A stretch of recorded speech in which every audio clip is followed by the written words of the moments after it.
Bonjour à tous, nous sommes lundi et nous connaissons les deux finalistes des finales NBA 2020. Nous sommes avec Erwan aujourd'hui, comment tu vas Erwan? Ça va très bien, on connaît les finalistes et oui. on connaît aussi le résultat de Malakoff sur la première journée.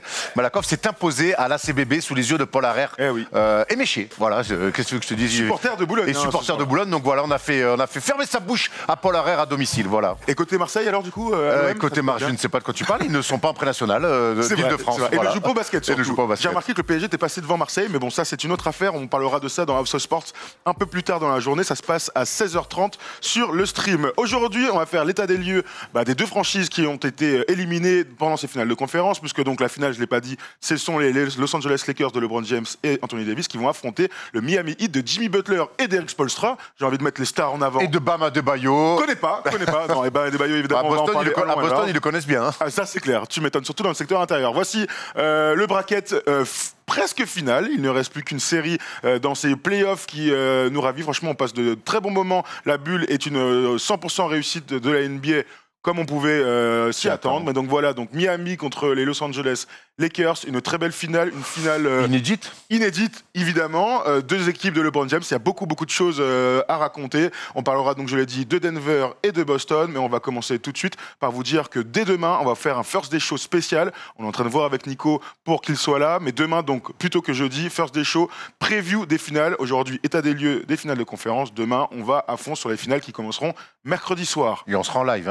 Mercredi soir, on sera là. Dès la fin du match, débrief comme on aime. Avec soir, avec les yeux éclatés, en ayant mal mangé, mais qu'est-ce que c'est bon, ça m'avait manqué. Il fait meilleur parce que c'est en juin. Voilà, c'est vrai. D'habitude, on rentre en short, en scooter. Là, je peux te dire que je vais sortir mon ciré jaune Guy Cotten. Absolument. Alors, on va au plus chaud. Hier soir avait lieu le match 6 entre Miami et Boston. Et donc, Miami s'est imposé au terme d'un match très serré, avec un énorme et incroyable run dans le dernier quart-temps du Heat, 125-113. On regarde les pourcentages. Eh bien oui, le Heat a dominé, à la passe aussi. Alors Erwan, qu'est-ce que tu as pensé de ce match? Déception côté Boston en fin de match encore? Ouais, mais j'ai l'impression que j'ai un petit peu revu un petit peu l'histoire de cette série où finalement Boston a souvent été dans les matchs. Hein, ils n'ont jamais explosé en vol. Ils ont même dominé les trois premiers matchs. Ils ont même dominé les trois premiers matchs, mais finalement, ils ont jamais su vraiment clore les rencontres importantes. Je me souviens encore de ce premier match avec ce contre incroyable d'Adebayo, mais ils ont la balle pour marquer, ils le font pas, et ça a été un petit peu si près, si loin, j'ai l'impression en fait avec ces Boston Celtics. Alors oui, je lisais ce matin des fans des Celtics qui disaient je suis frustré, on les avait, mais en fait avec le recul, j'ai pas l'impression que tant que ça, j'ai l'impression que la meilleure équipe est passée, la meilleure équipe qui avait plus sûr de ses forces, notamment sur les moments clés, et les moments clés, c'est le Heat qui les a eus. Après moi c'est une équipe les Celtics qui a montré des choses, qui est vraiment tombé sur l'équipe en forme du moment aussi. La meilleure équipe de l'Est est de loin. La meilleure équipe de l'Est sur le basket et de loin. Maintenant, je pense que ça va être un bon apprentissage pour cette équipe finalement qui est à l'année 1 avec Kemba Walker, avec des mecs maintenant jeunes et sous contrat pour un bon bout de temps. Donc voilà, il va falloir quand même qu'ils règlent un petit problème sur le poste 5 parce que tu peux pas te faire autant te dilapider. Jason Tatum, pour moi, ils vont le re-signer quoi qu'il arrive. Bah oui, faut-il encore qu'il accepte. Il a dit qu'il n'avait pas encore la tête à son contrat, il a bien raison. Oui. Il est encore en train de digérer cette défaite en finale de conférence. Une finale de conférence pour Boston, c'est une bonne performance. C'était déjà la deuxième fois en quelques saisons, donc de l'expérience pour la jeune garde de Boston. Petite déclaration de notre ami Kemba Walker, qui connaissait lui aussi ses premières finales de conférence en carrière. On s'est donné à fond et je suis simplement fier de tous ces gars. C'était vraiment une année plaisante pour notre groupe. C'est ce qui est ressorti après cette défaite. Boston avait un groupe qui vivait très bien, Marcus Smart l'a dit aussi. C'est un groupe de potes qui se retrouvent en finale de conférence à un niveau où on les attendait aussi. Alors, on va parler du match un petit peu, puisque le match était très serré. Miami a encore fait de la zone, la fameuse zone 2-3 qui marche à la perfection et qu'on retrouvera en finale sans aucun doute. Mais le grand fait du match, au-delà des stats individuelles, c'est ce quatrième quart-temps où Miami était mené 96-90 à 8 minutes donc, de la fin. Et donc 5-6 minutes plus tard, c'est Miami qui passé devant et qui prenait 20 points d'avance. Boston n'a pas marqué de panier pendant plus de 6 minutes dans ce quatrième quart-temps, avec beaucoup de tirs ouverts, avec beaucoup de... Même Tatum va sur la ligne de lancer franc après une faute technique, rate son lancer franc. Ils ont passé cette espèce de quatrième quart-temps comme un fantôme, j'ai envie de te dire. Ouais, ils ont réussi à la longue On a vu que par moments, ils avaient des bonnes séquences sur zone, mais à la longue, cette zone-là a complètement cassé le rythme des Celtics. Comme toujours. Ce quatrième quart-temps, il est incroyable parce que si tu regardes les 4 premières minutes du quatrième quart-temps, Boston monte d'intensité défensivement, ils gagnent 3-4 ballons dans les mains, et ils vont lay-up. Et là, je me dis, on va avoir un match 7. Boston, ça y est, ils se disent, celui-là, on va pas le laisser passer. On a le match en main et on va leur montrer physiquement qu'on est plus fort qu'eux. Et le problème, c'est qu'en face, Miami ne panique jamais. C'est vrai qu'il y a une espèce de sang-froid, force tranquille, à l'image de leur leader Jimmy Butler, qui est assez impressionnante sur la série. Ouais, c'est ça. Et puis ils mettent dedans, quoi. Oui, et puis ils mettent dedans. Puis Duncan Robinson met encore 3-4 tirs. En fait, t'es vite à plus 6, plus 8. Et tu te dis, on a fait un break, mais en fait, un break avec Miami, ça veut rien dire. Ils mettent 2 tirs à 3 points, les stops qu'il faut. Et puis, mine de rien, la zone, on le répète, là, une zone 48 minutes, c'est compliqué. Une zone 6 fois 48 minutes à attaquer, ça te rentre dans la tête. Il faut quasiment être tout le temps à la perfection. Et j'ai l'impression que sur l'ensemble de cette série, que les Celtics se sont trop appuyés sur leur adresse extérieure qui a été très inégale. Et finalement, ça leur coûte un petit peu ce match-là. Mais je pense qu'ils vont en sortir grandis. Il n'empêche que quand tu es les Celtics et que tu perds en finale de conf, bah c'est une contre-performance. Et je comprends la frustration des Celtics. Absolument. Quand tu es les Boston Celtics, qui jusqu'aujourd'hui est l'équipe, la franchise la plus titrée de NBA, bah, perdre en finale de conf, c'est frustrant. Bientôt rattrapé par les Lakers, évidemment. Ça se passe dans 10 jours. Hier, l'adresse des Celtics, donc 15 sur 46 au tir à 3 points, 32%. Et effectivement, c'est à mettre en corrélation avec les autres matchs où ils gagnent. Je l'ai souvent dit, ils se sont trop souvent précipités sur cette attaque de zone, Quand Jason Tatum marquait, c'était sur des énormes tirs, on disait waouh, c'est bien. Mais ouais, mais ça restait. Il en a mis quelques-uns des énormes tirs. Il en a mis plein. Mais le problème, c'est qu'il faut être encore plus fort que ce qu'est Jason Tatum si tu veux vivre et battre le hit sur cette adresse-là. Je pense sur la zone, il y a d'autres choses à amener. Et là, je tire pas du tout la pierre sur Daniel Theis, mais il te faut un poste 5 à l'image de ce que peut faire un Anthony Davis, de ce que peut faire un Bam Adebayo, un mec qui peut rayonner un peu plus à l'intérieur sur de la passe, mais aussi des petits paniers faciles, provoquer des fautes. Là où tu as raison, c'est que la réalité, par exemple, de Denver, ils ont un poste 5 hyper dominant. Oui. Les Lakers sont un poste de 5, plusieurs postes 5 qui dominent. Et tu as chez Miami un poste 5 qui domine. C'est évidemment Bam Adebayo qui a encore été extraudien hier. Le meilleur match de sa carrière. Le meilleur match de sa carrière. Clairement, 32 points à 11 sur 15 au tir, 14 rebonds, 5 passes D. Il a été fantastique, dominant sur toute la série, et là c'est son chef-d'œuvre quelque part. Le nombre de layups qu'il met hier. Il commence le premier match avec ce compte fantastique sur Jason Tatum, 1-0 pour le hit, et sur le match 6 pour clore la série, il sort un match de mammouth avec notamment une deuxième mi-temps monstrueuse, et on a vu que malgré tous les efforts de Theis et de tous ceux qu'on a envoyés, un peu Kanter sur lui, mais Kanter, c'est pas Kanter qui va arrêter Adebayo. Donc c'est sûr. Voilà, on a vu que Bam Adebayo finalement sur l'ensemble de la série a quand même largement dominé tous les match-ups qu'il a pu avoir, et on a vu qu'en face, Brad Stevens, il a dû pianoter pour savoir en attaque comment poser les problèmes à Adebayo, en défense comment essayer d'arrêter Adebayo. On va prendre cette déclat. Après le Game 4, j'ai dû me reconcentrer sur ce que je souhaitais devenir. C'est vrai qu'il avait dit en conférence de presse qu'il prenait cette défaite pour lui. Et je l'ai montré ce soir. On a dit que je n'étais pas un scoreur dans le dernier quart-temps. Et bien voilà, ça fait partie des choses que je ne peux pas faire. Il a été... son coach, tout le staff ont été, ses joueurs, ses coéquipiers ont été dithyrambiques autour de Bam Adebayo, mis en avant son côté compétiteur. Mais on en revient surtout après on reviendra sur Adebayo, mais on en revient surtout à ce problème un peu récurrent qu'on pointe du doigt chez le 8, c'est ce poste 5-là, cette espèce des Celtics, cette espèce de tonton. Alors pas n'importe qui évidemment, ils ont Robert Williams en mode tonton, mais un mec, aujourd'hui on voit que quand tu as un poste 5 qui un peu touche à tout, passeur, qui peut marquer des points, fort défenseur, ça t'aide quand même. Alors à Denver, il n'est pas fort défenseur, mais ils sont ce mec-là quand même qui était une espèce de tour de contrôle. Aujourd'hui, il va falloir que le 8 règle ce problème toujours en attaque et en défense. Les Celtics, donc. Les Celtics, je sais pas Boston, pourquoi je veux dire Boston. Mais alors, c'est vrai qu'on peut, quand on parle de la défaite de Boston, et pourtant, c'était déjà le cas, on pointait du doigt Al Horford à l'époque, et Al Horford est un autrement bon joueur que Daniel Theis. J'enlève absolument rien à Daniel Theis, qui est un vaillant tasse, qui fait kiffer, qui a du talent, mais qui n'est pas du niveau de Al Horford, qui est plusieurs fois All-Star, qui est un leader de vestiaire aussi. À l'époque, donc il y a 2-3 ans, on disait déjà qu'Al Horford, c'était peut-être pas suffisant sur le poste 5. On le dit encore une fois aujourd'hui, et là, il paye évidemment de plein fouet son match-up face à un joueur qui est fantastique, Bam Adebayo. Et ça m'embête un peu quelque part de dire qu'ils perdent parce qu'ils n'ont pas de poste 5. C'est un peu la réalité quand même. Alors pas que, mais c'est un facteur très important. On ne peut pas juste dire tu perds à cause de ça. Moi, les Celtics s'inclinent 4-2.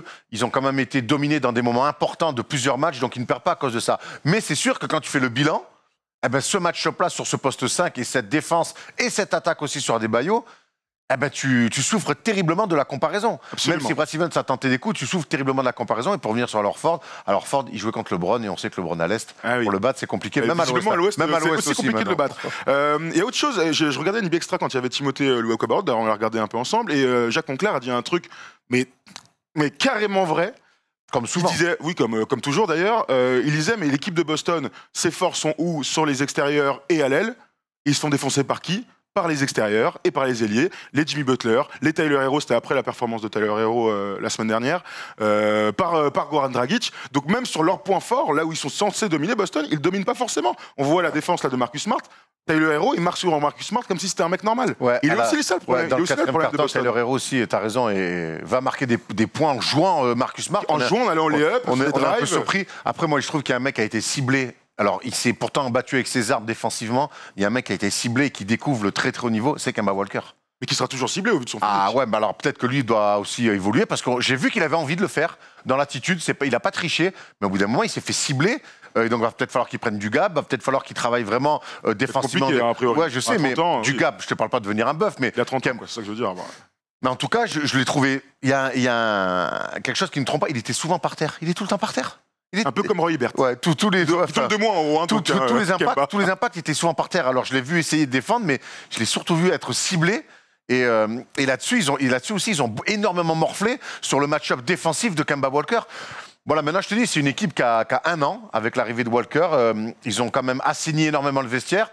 Il va peut-être falloir aussi des petits ajustements, afficher une hiérarchie peut-être un peu plus claire. Je pense que Jaylen Brown doit gagner. Hier, mais il faut qu'il doit gagner aussi. Au vu de sa régularité, oui, et la solidité de sa série, on l'a déjà dit il y a quelques jours. Il faut qu'il joue plus de ballons en fin de match. Après, la zone les embête énormément. Hein, on n'est pas fou, mais Jaylen Brown doit être avec Tatum les hommes des fins de match plutôt que Kemba Walker, peut-être. À réfléchir en tout cas. Peut-être lui donner un peu plus de ballon. J'ai l'impression que même sur les fins de match, quand il met des gros tirs, c'est des bouts de chaîne. Je pense qu'il a le handle, le gab, le mental, l'envie d'aussi pouvoir jouer ses ballons en fin de match. Surtout que quand on a vu Jason Tatum, balle à Jason Tatum et s'attendre comme ça, c'était très prévisible. Et ça a finalement rarement marché dans les gros tirs de fin de match quand c'était très serré. Un peu d'alternance, un coup de Kemba, mais tout ça, je pense qu'il faut que ça soit hiérarchisé. C'est peut-être aussi l'étape d'après pour ces Celtics. Et peut-être aussi défensivement, collectivement, à un moment donné. Alors on sait que le Heat, c'est un enfer à défendre. On le dira jamais assez. Hein. Non, mais on le dira jamais assez parce que c'est vrai qu'on leur tombe dessus défensivement quand on voit Tyler Herro mettre des lay-ups ou Duncan Robinson avoir des tirs ouverts à 3 points, mais le travail qui est fait avant, c'est-à-dire que tu fais un choix là, t'es payé, t'es puni à l'opposé. Chaque fois que tu fais un choix, t'es puni ailleurs. Donc voilà, bravo quand même au Heat. Mais j'ai hâte de revoir cette équipe des Celtics. Un homme dans le match, évidemment, Bam Adebayo mérite d'être l'homme du match. Mais hier soir, André Iguodala, 28 minutes, 5 sur 5 au tir, 4 sur 4 à 3 points, plus 20 de plus-manus pour 15 points marqués. C'est pour ça qu'ils l'ont pris aussi, c'est pour ça qu'ils sont allés le chercher pendant sa sieste à Memphis, enfin en Californie, parce qu'il n'a jamais mis les pieds à Memphis. Ils sont allés chercher un homme d'expérience. Des grands moments, il est toujours sur le terrain dans les fins de match, dans un espèce de rôle de facilitateur, gestionnaire de tempo. Alors, je ne veux pas dire meneur de jeu, parce qu'il n'est pas meneur de jeu, mais c'est un gars qui est capable de dire, les gars, calmez-vous, viens, on met un système en place. Duncan, fais ton grand tour, ton tourniquet, et on va gagner comme ça. Et ce match-là, voilà, il sort du chapeau, il sort sa grande performance pendant ses playoffs. Ouais, le match où faut finir, après une défaite, il sort son adresse, on paraît toujours pas sur des tirs ouverts, après des grands tirs ouverts. Ce qu'il sait faire. Ah oui. Et puis voilà, toujours comme tu le dis, gestion du tempo, après lui, il en a vécu des choses. Hein, donc, 6e finale d'affilée pour la BDD. Il connaît la chanson, il a peut-être le droit d'aller se faire une petite coupe de cheveux pour les finales. Peut-être. Mais j'aime bien dans ce rôle un petit peu de poste 4, parce que Olynyk joue quasiment plus. Non, hier, il joue pas du tout. Donc il y a qu'Adebayo en vrai intérieur. Donc lui, là-dessus, pareil, sur de la justesse, pareil, il fait des choses qui paraissent pas importantes, mais qui changent le jeu. C'est attraper quand il peut pas shooter, swinger comme ça. Il fait vivre le ballon, il est fort dans les lectures. Hop, il te le fait une fois, 2 fois, l'autre il va anticiper, boum, il va driver, redonner. Il est très fort là-dessus. C'est des petites choses qui ne se voient pas dans les stats, très justes. Et à Miami, forcément, on s'éclate quand t'as des mecs qui jouent juste comme ça. Et comme j'ai l'impression qu'ils jouent tous juste, hein, en témoigne les 7 passes D de Dragic, les 8 passes D de Butler, les 5 passes D d'Adebayo, avec beaucoup de petite passe en plus, tu vois, il y a beaucoup de petites coupes où par exemple Jimmy Butler va bien se présenter, Dragic va lui filer la balle, il a peut-être un lay-up ou quelque chose à aller chercher, et puis il va lâcher la petite passe pour un énorme dunk d'Adebayo parce qu'on adore les énormes dunks. Et c'est vrai que ça fait partie de la marque de fabrique de l'équipe d'Eric. On parlait de Jay Crowder aussi. Hein, bien sûr, Jay Crowder qui est dans un petit trou dans l'adresse, qui est encore un 1 sur 5 hier soir à 3 points, mais qui fait le taf des deux côtés du terrain. Avec Polo, pendant tous les playoffs, on se régale de voir les énormes filoches dans la gueule qu'il met. Là, il est un peu plus dans le dur pendant quelques matchs. Qu'il est un peu moins adroit, mais bon. Mais visiblement, le collectif du Heat n'en souffre pas. Voilà pour cette petite série. Donc, Boston se fait battre 4-2. C'était, je sais plus ce que tu avais mis, toi, pour cette truc. On avait mis peut-être ça, Miami 4-2. Hein. Je sais plus. Moi non plus, j'ai totalement oublié. C'est dommage. Si Tom, tu as l'info dans ta mémoire d'éléphant, n'hésite pas à nous le dire. Mais en tout cas, Miami accède au final NBA. On en parlera en long et en large. C'est la première fois depuis 2014. C'est un exploit, il faut le dire, parce que battre Boston, le Boston de ces playoffs-là, c'est quelque chose. Miami, c'était pas prévu qu'ils soient en finale NBA. Sauf eux, apparemment, l'avaient dit. J.R. Smith. J.R. Smith avait prévu Lakers Heat en finale. Incroyable, hein, J.R. Smith. J'ai vu ça ce matin. Mais battre ces Celtics-là... Jefferson aussi, je crois, qui avait mis ça. Qui a mis, battre ces Celtics-là, c'est pas anodin. Ils sont pas arrivés avec un statut d'ultra favori. Alors, au fil de la série, on a vu une équipe qui était, oui... Au fil des playoffs même. Au fil des playoffs. Les Bucks 4 mais même au début de la série, alors on aimait bien Miami. On se disait, mais là, ça va pas être la même chanson. Et en fait c'est un bel exploit qu'ils font aussi de taper ces Celtics en les dominant. Voilà. Absolument, dans les fins de match cruciales. Voilà pour cette série de la conférence Est. Donc bravo à Miami. On en parlera demain des match-ups clés justement face à leurs opposants dans la conférence Ouest. Ce sont les Lakers. Et on va parler d'un homme qui marche sur l'eau depuis maintenant 17 ans. 17e saison et 10e finale pour le LeBron James. Les Lakers sont imposés face aux Denver Nuggets 4-1. Une bien belle fessée. 3e série de playoffs gagnée par les Lakers 4-1. On va pas se mentir, ils sont impressionnants en mission, les seconds rôles, les stars, ils sont tous en rendez-vous défensivement, offensivement. Le plan est simple, c'est qu'ils dominent tous leurs adversaires. Je pense que j'ai vu le match le plus abouti des Lakers cette saison et match de saison régulière inclus avant la coupure. Vraiment, j'ai été impressionné. Tout le monde disait que pas bon de mener 3-1 face aux Nuggets. Certes, mais pas bon d'être mené 3-1 par les Lakers puisque ça fait 3 fois d'affilée qui finissent les séries 4-1. Au 5e match. Voilà, au 5e match. Donc j'ai vraiment vu une équipe impressionnante défensivement notamment. J'ai en mémoire ce duel tenu par Caruso sur Jeremy Grant qui montre toute la volonté défensive. J'ai vu des rotations, des choses incroyables. Ils sont en place défensivement. Et puis j'ai vu 2 mégastars rouler vraiment sur les Nuggets. Et puis j'ai vu un LeBron d'une justesse incroyable. On se souvient, on a beaucoup parlé de post-up quand il commence le match en post-up et qui crée forcément des décalages par la passe pour commencer. Et puis après, quand il est en rythme et qui met dedans. Voilà, mais c'est pas qu'une énorme performance de LeBron. Elle est énorme, sa performance individuelle, mais derrière, il y a quand même une équipe incroyable. Et là, je les vois, pour moi, ils arrivent en finale avec le plein de confiance. Même si en face, c'est la même chose. Hein. Ouais. Même si en face, c'est la même chose. Il y a un truc qui est fou, c'est que dans le match 5, donc, LeBron gagne ce match par l'attaque. À la fin, il met 4 tirs. Incroyable. Le tir à 3 points. Il y a un beau marché avant parce qu'il change son pied d'appui. Mais bon, en NBA, on sait que ça se compte pas. Il met une énorme filoche, mais juste avant, il met 2 tirs, dont un spin move, fade away, abdo gainé fantastique de LeBron. Mais dans le match 4, il va gagner défensivement. Et ça, c'est un truc quand même. Ces dernières saisons, on avait tendance à dire, surtout à Cleveland, ça y est, il s'est relâché défensivement. Il y avait un truc où il était moins concentré, il prenait des backdoors à la Russell Westbrook, il tenait moins ses duels. Sur le match 4, donc, il décide à la fin du match, dans le dernier quart-temps, de défendre sur Jamal Murray. Résultat immédiat, Jamal Murray est obligé soit de faire des passes, soit de rater ses tirs parce que la défense de LeBron est telle physique dans les cannes, ne pas perdre le duel, qu'il arrive à gagner ce match-là par son seul changement défensif. Et nous, on adore ça quand on joue les uns contre les autres. Déjà, c'est qu'à un moment donné, s'il y a un mec chaud, bah frérot, moi je sais que je vais aller le prendre, même après il marque. Mais en tout cas, je vais faire le choix d'avoir un impact sur le meilleur joueur d'en face. Et LeBron, sur le match 4, a décidé d'avoir un impact défensif et c'est quelque chose... peut-être pas qu'on attendait, mais en tout cas, moi, qui m'a surpris, j'ai envie de te dire. Qui est surprenant, mais qui est surprenant par le basket d'aujourd'hui, la NBA du moment. C'est ce qu'on a reproché notamment à Giannis. Bien sûr. Mais moi, j'adore ça. On adore ça. Bon, l'autre, il est en feu. Il n'est pas en feu sur ce match. Hein. Il est en feu depuis 3 semaines. Au bout d'un moment, il fait un match 4 énorme encore. Jamal Murray dit, bon, cette fois-ci, ça va, je vais m'y coller. Et c'est intéressant, il s'y colle pas au match 1, il s'y colle pas au match 2, il s'y colle quand faut faire le break. Tout à fait. Ils vont pas revenir à 2-2, on va mener 3-1. Donc boum, là il s'y colle. Et c'est ce qu'on aime. C'est aussi ça, moi surprotéger les mégastars, Je suis pas toujours pour. Alors qu'il lui mette, c'est sûr qu'il va pas lui mettre 40 minutes en presse tout terrain pour lui dire vas-y. Il y a que Scottie Pippen qui le fait. Voilà. Mais par contre. Par contre, quand c'est la fin de match et que c'est en train de se jouer là, vas-y, je vais m'y coller. Et ça, on aime. Et c'est pour ça, et ça me donne plein d'espoir et de rêves pour la suite des finales. Je me dis, mais comment ça va se passer? Sur qui va aller s'y coller? Donc là, effectivement, quand il se colle sur Jamal Murray, pour parler vraiment de ce match-up-là, on sait qu'il a la vitesse de pied pour tenir Jamal Murray, sur 2-3 minutes, hein, évidemment, parce qu'à la longue, il va tirer la langue. Et en plus, il a le gap. On sait que LeBron a maigri depuis 2-3 ans.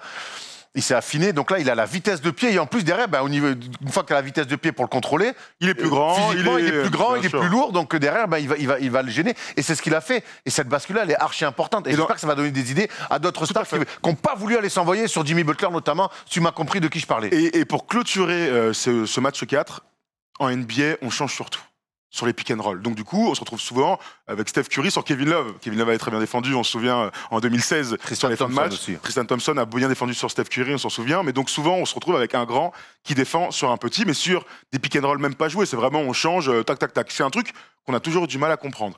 Là, LeBron, il a dit, je prends Jamal Murray. S'il y a un pick and roll, on ne change pas. Je passe en dessous, je reprends, parce que c'est des pick and roll qui sont très hauts sur le terrain. Et je me retrouve, quoi qu'il arrive, dans mon match-up. Et maintenant, mon cher Jamal essaie de marquer.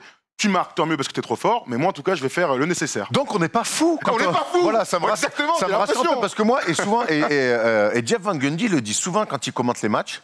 Alors c'est pas lui qui commente cette série-là, hein, mais il commente à l'Est, lui. Il dit je suis pas fan du changement pour changer. Ben oui. Et c'est vrai que par moment, en fait, changer c'est de base à tous les niveaux. C'est quand on dit on change sur tout, on change sur écran. Et des fois, il y a des croisements, il n'y a même pas d'écran et ça ne change pas. Le fameux Mason Plumlee. Voilà, exactement. Donc, j'aime bien quand on se responsabilise défensivement. On peut faire, bien évidemment, que la défense, elle est collective à l'opposé. On donne un pas d'aide, on est prêt de l'aide. Mais à un moment donné, la défense a aussi des duels et accepter les challenges. Et quand LeBron fait ça à son âge pour envoyer son équipe en finale, enfin là, c'était sur le match 4, mais pour faire un vrai break dans cette série, putain, bravo, monsieur. C'est ce qu'on adore. C'est ce qu'on adore. Donc bravo monsieur, hein, LeBron James. Donc on a vu cette stat incroyable qui a participé à 13% des finales de toute l'histoire de la NBA. Rien que ça. Une dixième finale jouée en 17 saisons. C'est le chiffre. Tu sais, j'ai bugué genre. Je fais, mais attends, 10e saison, ça fait tous les 2 ans, il est en finale, mais qu'est-ce que c'est que ce bordel? C'est donc une stat d'un autre temps, une stat des années 60, 70 et 80 pour Karim, qui a joué jusqu'en 2004. Hein. T'as tout dit d'un autre temps. Absolument. 10e finale, il se retrouve avec Bill Russell et Sam Jones, les deux coéquipiers de Boston, et Karim Abdul-Jabbar, avec 2 franchises différentes. LeBron, ce sera donc... Alors, c'est sa 3e franchise, mais en 4 passages, pendant qu'on est en train de regarder par franchise. Alors, celle-là, cette stat, elle est fantastique. Les Lakers sont allés 32 fois en finale, 16 titres. Boston, 21 fois en finale, 17 titres. Les Warriors sont donc sont allés 11 fois en finale et 5 fois consécutivement dans les années 2010. Et LeBron est à 10. C'est une stat de légende. Pour une légende vivante qu'on est en train d'apprécier pendant ces playoffs, à 35 ans, encore une fois. Je prépare un édito sur LeBron puisqu'on aura le First Day Show et donc demain donc demain et j'ai pas envie de lâcher tout là-dessus, mais ce qui est on peut dire ce qu'on veut, on peut le critiquer. On peut l'adorer aveuglément. Voilà, ça fait quand même 20 ans qu'il est là. Il n'a pas toujours fait kiffer sur des choix, sur des attitudes et tout. Maintenant, à la fin du bal, quand même, quoi qu'on en pense. Je lui donne mon chèque, moi. Voilà, c'est un respect incroyable pour ce mec-là, quoi. Au bout d'un moment, on adorera toujours débattre sur LeBron James, aller chipoter, titiller, comme on peut le faire sur Jordan, comme on peut le faire sur Kobe ou d'autres. Mais quoi, au bout d'un moment, qu'est-ce que tu vas aller lui dire? Ouais, arrête, quoi, tu vois. Non, mais il gagnera jamais dans la conférence Ouest. Et ça, c'est aussi la marque des grands, c'est que tu l'aimes ou tu l'aimes pas, au bout d'un moment, tu dis, chef, bravo, quoi. Clairement, bravo. Maintenant, on en parlera de la finale. Vaut mieux qu'il la gagne. Hein. Voilà. Vaut mieux qu'il la gagne, c'est un autre débat qu'on essaiera d'avoir demain. On va revenir sur le match, donc victoire 117-107. Il y a plusieurs enseignements. Déjà, dans le First Day Show, la semaine dernière, tu disais que tu avais envie de voir, avec Thomas Larokis à côté de moi, un Anthony Davis plus agressif sur le post-up, plus agressif sur des hooks. Et c'était au match 4, c'est exactement ce qu'il a fait au début du match. Ouais, il a continué dans le match 5, il était incertain. Et tu me disais que c'était pas spécialement son jeu. Et je te disais, c'est pas ce qu'il faisait. C'est pas ce qu'il faisait. Alors oui, mais quelque part, je t'avais dit là, cette phrase-là, je t'avais dit qu'il mette un peu de Duncan dans son jeu. Un peu, tu vois, parce qu'il dit il deviendra jamais Tim Duncan. Mais quand tu es aussi fort, aussi grand, avec ce physique-là et ces qualités techniques, tu as le droit aussi de te donner des paniers, entre guillemets, faciles. et faciliter aussi le jeu de ton équipe. Et c'est ce qu'il a fait sur le match 4 et le match 5. Et Cocorico, ben, ça marche. Absolument. Parce que ce Ça marche, mec-là... parce qu'il est trop fort, de toute façon. Alors, et après, ça l'empêche pas d'arriver en transition, de mettre des énormes filoches à 3 points, de faire des tirs, même avec une claque dans la gueule de Millsap, d'arriver à faire un step back et de mettre des tirs. On sait qu'il est capable. Mais quand on sait que c'est des tirs quand même à pourcentage variable. Par contre, quand c'est sur du post-up, boum, boum, ça, je pense qu'il peut être encore plus fort et plus inarrêtable. Et surtout, toujours pareil. Palette, au plus ta palette elle est grande, au plus t'es dur à défendre. C'est vrai, 27 points à 9 sur 9 au lancer franc, c'est important, 50% en tir. Parmi les enseignements aussi de cette fin de série Lakers-Nuggets, c'est l'intronisation dans le 5 majeur de Dwight Howard. À la place de Javal Magui ou de Markieff Morris qui avait débuté pas mal de fois contre les Rockets. Dwight Howard qui était plutôt dans un rôle de aboyeur, défenseur dans un deuxième temps, même dans le troisième 5 majeur, enfin dans le troisième 5 des Lakers dans le deuxième quart-temps. Frank Vogel a décidé de le mettre dans le 5 majeur. Il a joué 35 minutes dans le match 5 et il a fait encore une fois du bon taf par son activité, par son physique et par son côté athlétique, tout simplement. Il est allé gagner sa place. Déjà, match 4, il fait un premier double-double en playoff depuis 2017. Et donc derrière, il a intronisé dans le 5. Il fait 9 et 9 hier. Ouais, et c'est une très bonne nouvelle pour les Lakers que Dwight Howard pop à ce moment-là de la saison, parce qu'en face, on le dit en finale, on l'a dit tout à l'heure, il va y avoir Adebayo. Il va falloir lui envoyer du matos. Et si Anthony Davis peut s'éviter de s'y coller trop longtemps, on verra sur les fins de match, eh ben Dwight Howard, c'est parfait ce qu'il amène, parce qu'il est un peu dangereux aussi en attaque, faut pas l'oublier. Et derrière, défensivement, et c'est quand même un physique qui, tu vois, même si Jokic fait une bonne série, il l'a usé à la longue, il l'a fatigué. Alors on sait qu'Adebayo a un coffre beaucoup plus important, mais c'est une excellente nouvelle pour les Lakers et je suis très content de revoir Dwight Howard qui a vécu quand même des choses assez dures, notamment il a perdu la mère de son enfant, il racontait ça après le match. C'est aussi une belle histoire personnelle, mais sur le plan purement sportif, c'est une excellente nouvelle pour les Lakers qui vont, je pense, continuer à le foutre dans le 5 pour l'envoyer tout de suite sur Adebayo. Tu penses qu'ils vont continuer là-dessus? Ils ont tout intérêt pour moi. Javal Magui était vraiment c'est difficile pour Javal Magui de défendre sur Jokic, c'est la réalité. Dwight Howard avait plus le profil. À voir si en tout cas il retente pas un tout petit peu de Javal Magui qui est titulaire sur toute la saison. Non mais en tout cas, on verra. On en parlera demain. Absolument. On va parler un peu de. Je vais pas parler de Caruso, mais qui est le meilleur joueur de tous les temps. Vous le savez bien. Rajon Rondo. Non, on va surtout parler des Nuggets parce que les Lakers, on aura le temps d'en reparler pendant les finales NBA. Là, on a beaucoup parlé d'eux. On va parler des Nuggets qui donc ont atteint les finales de conférence l'année dernière. On se souvient après un match 7 contre Portland incroyable. Au bout du suspense, CJ McCollum qui a été fantastique. Il n'avait pas atteint les finales face aux Warriors. Là, on parle souvent de statement, de machin. Ils ont passé les Clippers qui étaient déjà, après avoir été menés 3-1, 2 fois de suite, on connaît l'histoire. Là, ils sont heurtés à un mur qui était trop haut pour eux à ce moment-là. Mais j'ai quand même l'impression que c'est une équipe qu'on va retrouver à ce niveau des playoffs pendant des saisons, tant ils ont du potentiel, des valeurs sûres, un super coach et même des stars qui sont déjà des stars. Exactement, c'est une équipe qui a progressé, vraiment. Et il y a une vraie progression. Dès l'année prochaine, je pense que ça serait une équipe qu'on va voir dans le top 3 et qu'on va dire c'est une équipe qui vise les finales de conf le plus logiquement possible. Et si cette équipe-là ne fait pas finale de conf, on sera forcément déçu. Et on sait que chaque année, il y a beaucoup de déçus NBA. Ça ne veut pas dire qu'il faudra tout faire exploser. Mais voilà en tout cas l'objectif que vont avoir et que doivent avoir les Nuggets. Et en ça, déjà, c'est une évolution. Quand Jamal Murray dit « Ouais, maintenant, respectez-nous dans les... » Ben oui. Ben on va te respecter. On te respecte. Mais parce qu'avec ce que vous avez fait, effectivement, c'est ça, avec ce genre de campagne des playoffs qu'on vous respecte et que vous allez devenir plus que des outsiders. Voilà. Je pense qu'il y a un mec comme Michael Porter Jr. qui va venir gentiment s'intégrer dans ce collectif l'année prochaine avec un autre statut. Je pense qu'il n'y a pas grand-chose à changer. Peut-être Paul Millsap. J'allais y arriver. Et maintenant, il va falloir voir le cas Paul Millsap qui quand même prend énormément d'oseille. Peut-être essayer de s'en débarrasser pour prendre, je pense, un vrai nettoyeur de cercle. C'est-à-dire un mec qui un peu plus. On a vu quand même avec Jokic qui est beaucoup sur le terrain. On l'a vu, c'est le deuxième plus gros temps de jeu des playoffs derrière Jamal Murray. On les a vus par moments quand LeBron notamment prend des coups de chaud sur pick and roll dans le match 5. J'aimerais. Alors Mason Plumlee est pourtant. Il était vaillant, mais bon, c'est un pivot. Et pourtant vaillant et tout. Mais s'ils avaient cette espèce d'arbalète qui peut arriver sur des deuxièmes rideaux, être un peu plus. Moi, je trouve qu'ils l'ont déjà. Hein. Avec Jeremy Grant. Non, Jeremy Grant fait beaucoup de. Non, Jeremy Grant. En fait, alors, Paul Millsap est en fin de contrat. Il avait signé 90 millions il y a 3 ans. Je savais que tu allais me dire ça, mais il est en fin de contrat. La réalité, c'est que Paul Millsap. Alors, à voir si peut-être que.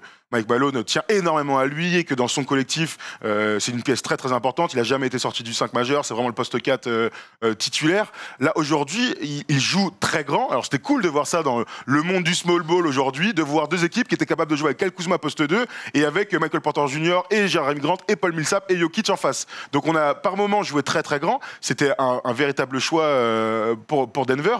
Moi, j'ai quand même l'impression qu'ils ont en Jeremy Grant un joueur qui, sur le poste 4 à terme, si MPJ est poste 3, un gars que tu peux formater à être ce gars-là d'hyper athlète qui doit sentir les contres, mais qui est quand même un joueur extérieur. Parce qu'il ne faut pas un autre intérieur avec Jokic. Alors, il a les qualités athlétiques, évidemment, pour le faire. Le problème, c'est qu'il fait beaucoup d'autres choses. Aujourd'hui, Jeremy Grant, il fait une série de playoffs monstrueuses. Il est en fin de contrat. Très, très fort. Il est aussi en fin de contrat. Il est aussi en fin de contrat. Donc, avec ce qu'il a montré en playoffs, je peux te dire qu'il y a des mecs, ils vont peut-être se dire qu'on va lui filer des chèques. Donc, je pense que si Denver veut le garder, il va falloir quand même aligner un peu les dollars. Ils en ont avec Paul Millsap. Ouais, mais tant mieux. Mais moi, je trouve que Jeremy Grant fait beaucoup de choses, mais un peu de tir à 3 points, court, défend, est capable d'aller s'envoyer sur le LeBron, défend sur les. Si en plus, tu lui demandes d'être ce second rideau-là, ça fait peut-être beaucoup pour un seul mec. Ou pas. Parce que le truc, c'est que on se projette évidemment, mais on aura le temps de parler Denver plus tard. Mais après, après, moi je te dis. Mais après, ils l'ont, c'est un poste 4, ils du 3, mais c'est un poste 4. Bien sûr. Mais en tout cas, ils l'ont, t'as raison, ils l'ont, mais ils le font pas jouer comme ça aujourd'hui. Donc c'est peut-être le transformer en ça. C'est ce que je te dis, il faut le formater. Oui, mais en tout cas, ça revient dans ma théorie où il leur faut un mec avec ce rôle-là. Aujourd'hui, il y a Jeremy Grant qui a les qualités pour le faire, mais qui le fait pas. Voilà. Après, c'est vrai que je pense que Millsap, qui est pas. C'est dur, on va pas l'accabler. Il est cataillé, il fait 13 points sur 8. On va pas l'accabler, mais j'ai l'impression qu'aujourd'hui, c'est trop pour lui ce qui se passe à Denver. Et puis il y a le petit Michael Porter Jr. qui arrive sur un poste 3-4. Il n'y a plus trop de place pour lui, voilà. Donc il va falloir s'en débarrasser, récupérer toute cette oseille pour re-signer Jeremy Grant et peut-être avoir, je te dis, un mec qui prend des 15-20 minutes. Et dans quel profil du coup? Alors un poste 4 athlétique, parce qu'ils les ont les postes 4. Non, mais vraiment, je pense un poste 5. Ils ont Plumlee aussi déjà. Ouais, avec Jokic, avec Bol qui est un parmi leurs potentiels. Aussi. C'est pour ça en fait, j'ai du mal à croire qu'un autre mec puisse jouer avec Jokic un poste 5. Sur le meneur, ils ont Murray et Maurice, ça c'est pas mal. C'était fantastique. Très bien. Ils ont mon gars Gary Harris qui a été cata, lui, sorti de blessure. Qui revenait de blessure. Il était très bon sur le tour d'avant, mais alors là il est un peu rentré dans le rang. Il était blessé. J'ai pas l'impression qu'il faille changer beaucoup de choses. Je pense que c'est une équipe qui doit continuer à grandir. C'est une équipe très jeune encore. C'est une équipe qui doit continuer à grandir et simplement déjà digérer ce qui s'est passé là dans la bulle, ce run de play-off, revenir fort avec quelques ajustements. Absolument. Je crois pas que quelqu'un ait dit autre chose que ça. Non, mais moi non plus. De toute manière, ils ont trop développé. Par contre, je pense qu'il va falloir. Il a dit un truc très intéressant, Michael Porter Jr., par rapport à la répartition un petit peu des tirs autour de Murray et Jokic par moment. Je crois que ça a été bien intégré, bien accueilli par l'équipe. Il va falloir lui faire une vraie place, par contre. Et ça, c'est parfois difficile. Parce que c'est parfois difficile. Il dégage quand même un talent hors norme. Tu vois, dans cette série, il y a un truc qui me sautait un peu aux yeux. Alors, ils sont pas du tout de la même année, ils sont pas du tout dans les mêmes trucs. Mais Kyle Kuzma et Michael Porter Jr. sont le même type de profil. Alors, ils sont très différents. Par exemple, Porter Jr. est plus athlétique. Mais c'est des postes 3-4, portés sur l'extérieur, capables de toujours trouver le cercle sur les pénétrations. Mais il y en a un des deux qui te donne une sensation, tu vois, d'être à terme un surhomme. Et pourtant, Kyle Kuzma, dès sa saison rookie, on se dit, oh, il y a un vrai talent d'attaque.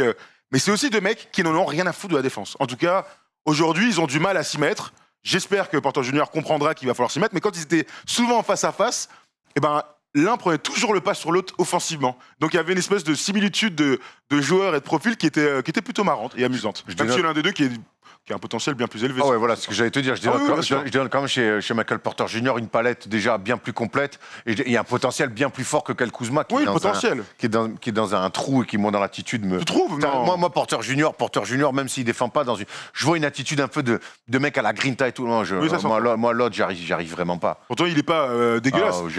Il espérait être la troisième force offensive de l'équipe. Ouais, c'est la 8e. Hein. Non, c'est pas la 8e, t'abuses. Non, mais tu m'as compris, honnêtement. C'était dur, hein. Il est dans un collectif, on préférait qu'il soit à 25 points, il le sera jamais de toute manière. Le premier tir qu'il prend, il met airball à mettre devant. C'est la première fois de sa vie qu'il joue les playoffs. Hein. Ouais, c'est sûr, mais moi, c'est l'attitude en fait. Moi, c'est des mecs jeunes et tout, tu peux rater des matchs en playoff, surtout quand tu joues avec LeBron, que tu es en finale de conf. Mais moi, l'attitude de Kyle Kuzma, elle me rend ouf complètement. J'arrive pas à avoir de l'empathie pour ce mec. Pas du tout. Ok, très bien, pourquoi pas. Je sais pas. Pour le coup, tu vois, il est dans un rôle avec ses qualités, capable d'amener du scoring en sortie de bande, la course et tout. On lui demande pas. Enfin, j'ai pas l'impression. Oui, sur la course, il joue la carotte. Je regarde un peu ses stats, tu vois, il est toujours autour des 10 points. Si on attend des 20 points, oui, c'est ça. Non, mais ça, c'est pas ça, on les connaît, ces mecs-là. Ces mecs qui arrivent toujours, si tu regardes pas le match, tu regardes les stats, tu fais, bon, ça va, 10, 12 points, bon, il a fait son taf. Moi, je trouve qu'il a énormément de carences. Et surtout, quand je vois que cette équipe-là, quand je vois les Caruso, même Maurice qui se mettent, je vois des rotations défensives, des mecs qui se dépouillent, je trouve toujours que lui, moins ou pas, il est toujours un peu en retard par rapport aux autres. Voilà. C'est un petit peu ces joueurs talentueux offensivement qui ne vivent que là-dessus, un peu l'élégance naturelle, et on se suffit à soi-même. Voilà. J'ai un peu de souci, j'ai un souci avec ça, avec lui. Voilà. Okay. Il était bon quand les Lakers gagnaient pas des matchs, et je trouve même que c'est un mec qui régresse. Voilà. Bon, écoute, très bien. On verra en tout cas sur ces filets NBA ce que fera Kyle Kuzma. Tu vois qu'il va être très bon pour faire fermer ma gueule. C'est tout ce que je souhaite, mon ami. On ressortira la vidéo et on dira, mais regarde. C'est le jeu, hein, évidemment. Comme pour la draft de Tyler Hero, on a bien rigolé en revoyant la draft. Apparemment, à l'époque, tout le monde avait vu que Tyler Hero allait mettre 37 points. Non, tout le monde avait dit qu'effectivement, on avait tous été très surpris de la draft de Tyler Hero. Ah non, apparemment, moi, quand je lis Twitter, il y a des mecs qui disent « Ah, ben, avant les experts, nous, on le sait. » Ok, d'accord. En tout cas, sur le plateau, on était tous plutôt unanimes avec le copain d'envergure. Puis, comme j'ai dit, le contexte, on a une draft. La draft, ça dure 3 heures en live. Faut bien moment rigoler, on rigole, voilà. Mais bon, apparemment, c'est des choses très sérieuses. Le basket est un sport sérieux, mais qu'il ne faut pas prendre au sérieux. C'est la règle de base. Voilà pour cette série entre les Lakers et les Nuggets. Donc bravo aux Nuggets pour leur super parcours jusqu'en finale de conférence Ouest. Ils ont tapé les Clippers, ils ont tapé, je sais plus qui, Utah au premier tour. Si je dis pas de bestises. Ah, c'est ça que je voulais dire aussi. Tu voulais dire un truc, vas-y. Juste pour finir sur Denver, il va falloir aussi qu'ils apprennent qu'arriver en finale de conf, c'est bien de se faire des premiers tours un peu relax, se faire entamer un peu plus de série, quoi, les gars. Parce que chaque fois, courir après des 3-1, se mettre en 100, se mettre minable, alors c'est bien beau pour l'histoire, mais je pense qu'ils ont manqué aussi de fraîcheur face aux Lakers. Et quelque part, leur parcours, ils se sont compliqués la tâche tout seuls. Donc c'est bien, ça leur a permis de voir qu'ils avaient ce qu'ils avaient dans les tripes pour les années précédentes. C'est surtout ça, pour les années suivantes, c'est mieux. Pour les années suivantes, les gars, comment se mettre au moins bien sur un premier tour, c'est quand même mieux.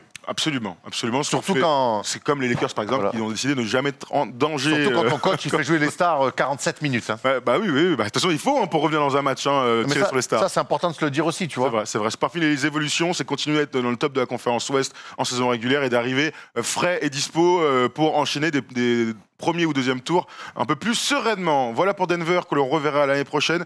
On parlera des Lakers demain pour la confrontation en finale NBA face au Miami Heat.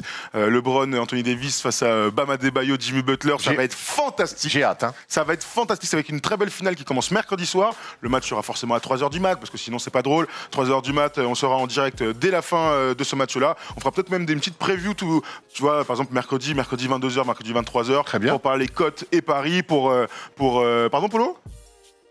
Prévu sur Twitch, tout à fait. Abonnez-vous à notre chaîne Twitch, on fera ça sur Twitch. On fera sûrement le débrief sur YouTube ou sur Twitch et on mettra en tout cas directement en VOD sur notre chaîne YouTube. Donc on va vivre de très très belles finales NBA pour clore cette drôle de saison dans la bulle. En tout cas, nous on est ravis de pouvoir voir cette finale. Et quand je regarde le tableau, je pense que c'est la meilleure finale au vu de ce qu'on a fait pendant ces playoffs. Les deux meilleures équipes y sont. Tout à fait. Il n'y a rien à dire. Une fois qu'on a vu avec toutes les oppositions, effectivement, on a vu je pense l'équipe la plus solide défensivement que sont les Lakers et l'équipe la plus solide l'équipe qui est des deux côtés du terrain qui pour moi la meilleure attaque à les côtés Heat et aussi avec une très bonne défense.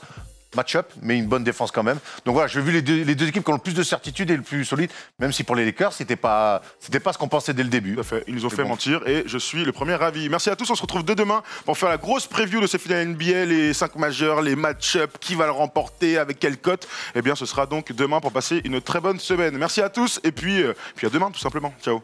Le blanc.